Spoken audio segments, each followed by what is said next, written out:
5ই আগস্টের পরে এখন শুধু বাংলাদেশ টেলিভিশনকে দোষারোপ করলে হবে না যে বাতাবি লেবুর চাষ শুধু বাংলাদেশ টেলিভিশনই করে।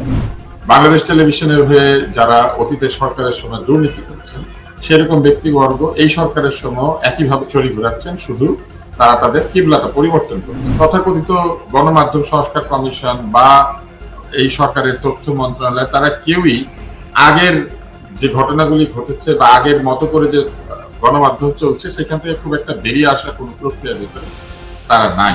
ঠিক একইভাবে সাংবাদিক সংবাদপত্রে কাজ করে, তার যদি নিরাপত্তা না থাকে, সে যদি এই 5ই আগস্টের আগে জুলাইয়ের অভ্যুত্থানের সময় যাত্রাবাড়িতে পুলিশের গুলিতে নিহত হয়, আর ওই একই সাংবাদিক যদি এখন আবার 5ই আগস্টের পরে তার অফিসের মধ্যে আহত হয়, আক্রান্ত হয়, তাহলে সেই সাংবাদিক কার জন্য সংবাদ করবে, কি সংবাদ করবে, কোনটা সত্য আর কোনটা মিথ্যা? তার নিউজের হেড যিনি পূর্বাচলে একটি প্লটের জন্য কাউকে মা ডাকছেন, কাউকে শাশুড়ি ডাকছেন, কাউকে